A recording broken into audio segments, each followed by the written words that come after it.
নমস্কার, astro guidance চ্যানেলের পক্ষ থেকে সকলকে শুভেচ্ছা জানাই। আমি দেবলীনা। আজকে আপনাদের সাথে যিনি রয়েছেন তিনি হলেন বাকশিত মাতৃ সাধক, ইন্ডিয়ান অ্যাস্ট্রোলজিক্যাল ইনস্টিটিউটের প্রেসিডেন্ট, জ্যোতিষ সম্রাট, জ্যোতিষ রত্ন পুরস্কার প্রাপ্ত, 10টি স্বর্ণপদক প্রাপ্ত জ্যোতিষী শ্রীরামকৃষ্ণ শাস্ত্রী। নমস্কার। নমস্কার, আমার সকল দর্শক বন্ধুদের প্রণাম জানাই এবং আমার আরাধ্য দেবী তারা মাকে প্রণাম জানিয়ে আজকের অনুষ্ঠান শুরু করছি। কালী কালী মহাকালী, কালীকে পাপহারিণী, ধর্মার্থ মোক্ষতে দেবী, নারায়ণী নমস্তুতে। স্যার, আজকে আমার প্রথম প্রশ্ন হলো আপনার কাছে। আজকালকার স্টুডেন্টরা তো অনেক পরিশ্রম করে, তার সত্ত্বেও কেন তারা সঠিক দিশায় পৌঁছাতে পারে না? এটা যদি আপনি একটু ব্যাখ্যা করেন।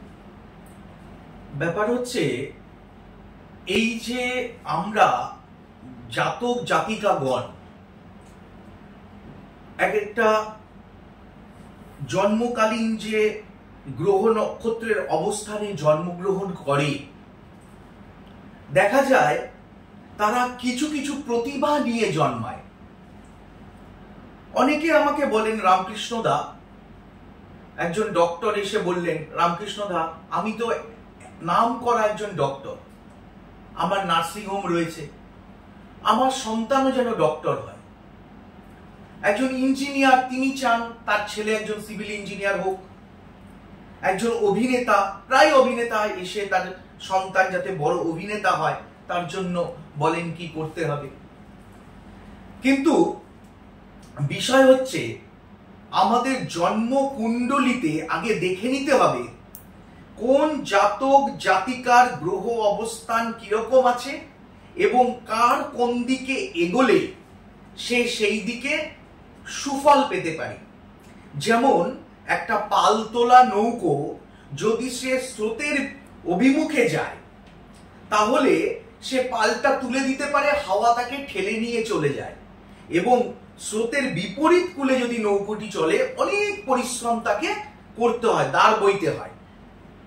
আমাদের যে 9টি গ্রহ রয়েছে, এই 9টি গ্রহ যদি কারোর জন্ম ছকে যদি এই 9টি গ্রহের অবস্থান, কোন গ্রহের অবস্থান ভালো থাকলে সেই জাতক বা জাতিকা কোন দিকে তার ট্যালেন্ট থাকতে পারে সেটা আমরা কিন্তু বুঝে যাই। আমরা পর্যবেক্ষণ করে দেখি একটা হরোস্কোপে কোন জাতক জাতিকার কোন গ্রহের অবস্থান ভালো। যদি দেখা যায় যে কোনো জাতক জাতিকার হরোস্কোপে রবির অবস্থান ভালো আছে, রবি মানে হচ্ছে সান, সূর্য। সূর্য হচ্ছে কোনো মানে জন্মকালীন ছকে যদি রবির অবস্থান ভালো থাকে তাহলে বলতে হবে সেই জাতক জাতিকার জীবনে অনেক বড় হওয়ার সম্ভাবনা রয়েছে। যদি তার গ্রহ মানে রবি যদি গ্রহণ যোগে না থাকে, মানে যদি কোনো ঘরে রবি রাহু বা রবি কেতু গ্রহ একই সঙ্গে না থাকে, যদি একই সঙ্গে থাকে তাহলে আমরা বলি সেই মানে হরোস্কোপটার মধ্যে তার গ্রহণ যোগ রয়েছে। যদি রবি নিচস্থ অবস্থায় না থাকে, রবি উচ্চস্থ অবস্থায় থাকে, রবির প্রভাব ভালো থাকে, তারা কিন্তু প্রচন্ড ট্যালেন্টেড হয়। সেই জাতক জাতিকার নলেজ খুব বেশি হয়, তারা প্রচুর ট্যালেন্টেড হয়। এরা ডাক্তারি নিয়ে, সায়েন্স নিয়ে পড়তে পারে, ডাক্তার হতে পারে। এছাড়া এরা প্রচুর গুণের অধিকারী হতে পারে। এরা সায়েন্স নিয়ে পড়তে পারে, পলিটিক্যাল সায়েন্স নিয়ে পড়তে পারে, ফিজিক্স নিয়ে পড়তে পারে। এই মানে এরা প্রচুর যে কোনো সাবজেক্ট নিয়ে এরা এগিয়ে গেলে এরা কিন্তু তারা কিন্তু জীবনে একটা সাফল্যের দিকে এগিয়ে যায়। যদি কারোর জন্মকালীন ছকে চন্দ্রের অবস্থান ভালো থাকে, যদি চন্দ্রের অবস্থান জন্মকালীন ছকে, চন্দ্র হচ্ছে কল্পনা প্রবণ একটা গ্রহ, চন্দ্র হচ্ছে সৌন্দর্যের প্রতীক, চন্দ্র হচ্ছে চিন্তা ভাবনার প্রতীক মুন, এবং চন্দ্র হচ্ছে জল তত্ত্ব। চন্দ্রের অবস্থান যদি কোনো রাশিচক্রে ভালো জায়গায় পজিশনে থাকে, সে আর্টস নিয়ে পড়তে পারে, এনভায়রনমেন্ট সায়েন্স নিয়ে পড়তে পারে, সে সাইকিয়াট্রিস্ট নিয়ে পড়তে পারে, নার্সিং নিয়ে পড়তে পারে, মিউজিক নিয়ে পড়তে পারে, ফাইন আর্টস নিয়ে পড়তে পারে। এইসব জাতক জাতিকা যদি চন্দ্রের অবস্থান ভালো হয়, তারা কিন্তু এইসব সাবজেক্টগুলো তারা চয়েস করতে পারে। এবারে আমরা আসি মঙ্গল। যদি কারোর জন্মকালীন ছকে মঙ্গলের অবস্থান ভালো থাকে, যদি মঙ্গল হচ্ছে, আমরা জানি যে আর্যরা তাদের সমাজটাকে 4টি ভাগে বিভক্ত করেছিল: ব্রাহ্মণ, ক্ষত্রিয়, বৈশ্য এবং শূদ্র। যারা পুজো আর্চা করত, পড়াশোনা করত, তাদের বলা হতো ব্রাহ্মণ। গ্রহগুলোকেও তেমনি ভাবে 4টি জাতে বিভক্ত করা হয়েছে। মঙ্গল হচ্ছে ক্ষত্রিয়, যারা প্রচন্ড সাহস, এই মঙ্গলের অবস্থান যদি কোনো জাতক জাতিকার ভালো থাকে, তারা প্রচন্ড সাহসিকতার অধিকারী হয়, তাদের সাহস।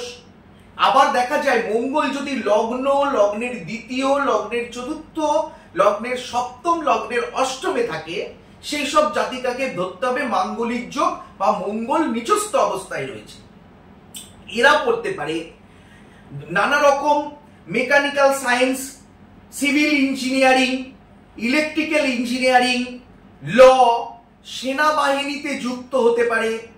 হ্যাঁ, এরা কোনো উৎপাদনকারী প্রতিষ্ঠান তৈরি করতে পারে।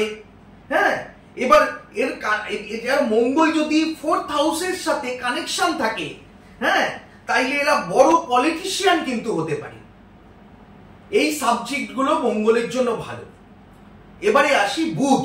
বুধ যদি কারোর জন্মকুণ্ডলীতে ভালো অবস্থানে থাকে, তাহলে তার প্রচন্ড বুদ্ধি হয়, সে দেখতেও সুন্দর হয়, কথা বলার ক্ষমতা তার ভালো হয়।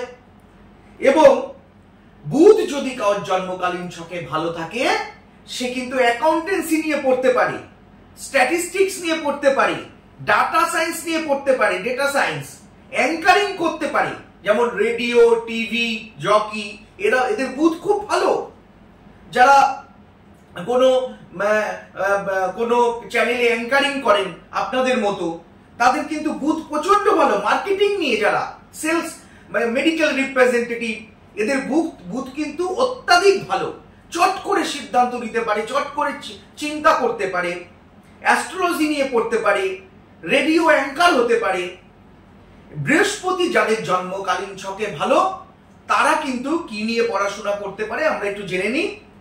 বৃহস্পতি হচ্ছে গুরু বৃহস্পতি, এরা প্রচন্ড ন্যায়নিষ্ঠ ধর্মপরায়ণ হয়, সহজে কারোর কাছে এরা মাথা নিচু করতে পারে না, নিজস্বতা বোধ বেশি থাকে এদের, উচ্চাকাঙ্ক্ষা প্রবল থাকে। বৃহস্পতি কারোর জন্মকালীন ছকে যদি ভালো থাকে, এরা ব্যাংকিং সেক্টরে প্রচন্ড এরা এগিয়ে যায়, ব্যাংকিং সেক্টরে প্রচন্ড ভাবে এগিয়ে যায়। ম্যানেজমেন্ট পড়তে পারে, ফিলোসফি নিয়ে এরা পড়তে পারে, ল নিয়ে পড়তে পারি যদি বৃহস্পতির সাথে শনি কানেকশন থাকে। বায়োলজি নিয়ে পড়তে পারে, হ্যাঁ, নিউট্রিশন নিয়ে পড়তে পারে। এবং এরা কোনো সাবজেক্ট যেমন সংস্কৃত, এরা এইসব সাবজেক্ট নিয়ে এরা পড়তে পারে। বৃহস্পতি যাদের ভালো হয়, তারা কিন্তু দেখা যাচ্ছে মানে বেশিরভাগ ক্ষেত্রে ব্যাংকিং সেক্টরে প্রচন্ড সফলতার অধিকারী হয়। শুক্র, কারোর জন্মকালীন ছকে যদি শুক্রের অবস্থান ভালো থাকে এবং যদি 4th হাউসের সাথে 4th হাউসে উচ্চস্থ গ্রহ থাকে, এরা শুক্র হচ্ছে কি সৌর্য বীর্যের প্রতীক, শুক্র হচ্ছে সৌন্দর্যের প্রতীক, শুক্র শখের প্রতীক। হ্যাঁ, বেশিরভাগ যারা অ্যাক্টার্স আছে তাদের শুক্র প্রচন্ড ভালো।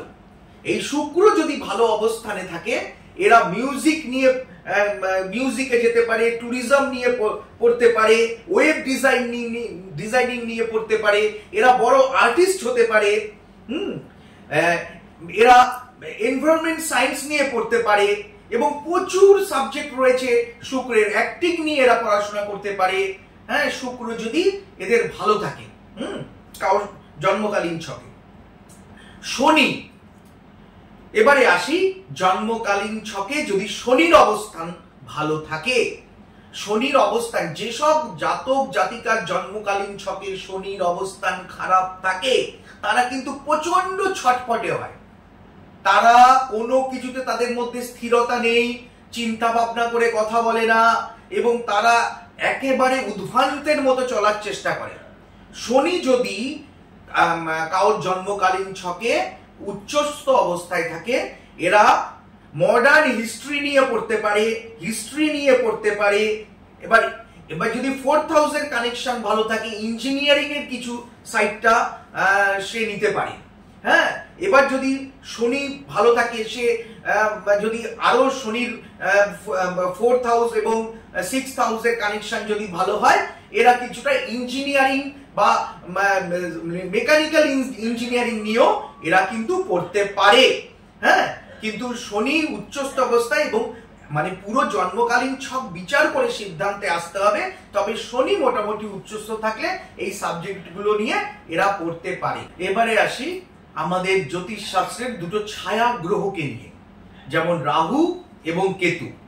রাহু যদি কারোর জন্মকালীন ছকে উচ্চস্থ অবস্থায় থাকে, তারা কিন্তু সাইকিয়াট্রিস্ট হতে পারে, হ্যাঁ, এয়ারলাইন্সে যেতে পারে, হ্যাঁ, রোবোটিক টেকনোলজি নিয়ে পড়তে পারে, ফরেন ল্যাঙ্গুয়েজ নিয়ে পড়তে পারে এবং এরা কিন্তু প্রচন্ড, এছাড়া যদি 4th হাউস এবং 6th হাউসের কানেকশন ভালো থাকে, এরা কিন্তু সিভিল ইঞ্জিনিয়ারিং, লোহার ব্যবসা, এগুলো কিন্তু এরা করতে পারে।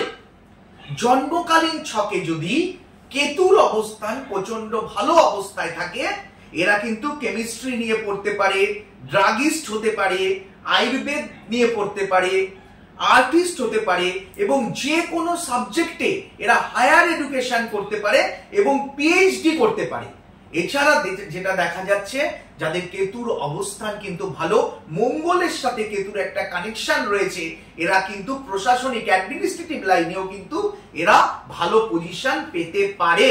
এবং কেতুর অবস্থান যদি ভালো হয়, এরা রবির সাথে যদি কানেকশন থাকে, বৃহস্পতির সাথে যদি কানেকশন থাকে, তাই এরা কিন্তু ল নিয়েও পড়তে পারে।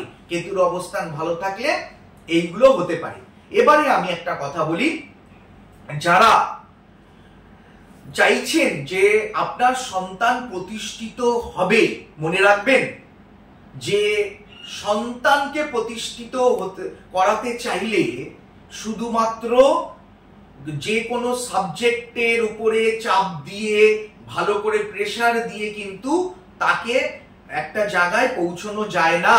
প্রথম কথা, তার হরোস্কোপটাকে দেখে নিতে হবে, সে কোন সাবজেক্টের প্রতি ইন্টারেস্টেড এবং জীবনে সে সাবজেক্টে সে এগিয়ে যেতে পারে সেই দিকেই কিন্তু আপনাকে ঠেলতে হবে।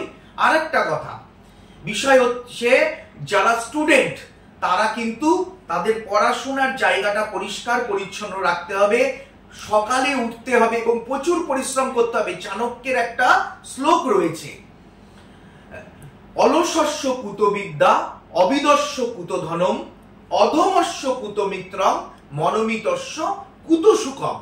অলসের কখনো বিদ্যা অর্জন হয় না, আর যার বিদ্যা অর্জন হয় না তার ধন হয় না, আর যার ধন হয় না তার কিন্তু বন্ধু হয় না। তাই প্রচুর পরিশ্রম করতে হবে। ভাগ্য প্লাস কর্ম প্লাস চেষ্টা ইকুয়াল টু ফল। প্রচুর পরিশ্রম করতে হবে এবং সঠিকভাবে করতে হবে, জ্যোতিষ মেনে করতে হবে, তবে কিন্তু সেই জাতক জাতিকা জীবনে একটা সাফল্যের চূড়ায় পৌঁছতে পারবে। স্যার, আজকে আপনার সাথে কথা বলে অনেক ভালো লাগলো এবং আমরা অনেক কিছু জানতেও পারলাম। আপনারা যদি স্যারকে বুকিং করতে চান তো নিচে নাম্বার দেওয়া আছে। উনি পশ্চিমবঙ্গের প্রত্যেকটা জেলায় বসেন, আর তাছাড়াও দিল্লি, মুম্বাই, আগরতলা, শিলচর এইসব জায়গায় বসেন। এই নম্বরে অনলাইন কনসালটেন্সির ব্যবস্থা রয়েছে। ভালো থাকবেন, সুখে থাকবেন, আর দেখা হচ্ছে পরবর্তী প্রোগ্রামে। নমস্কার।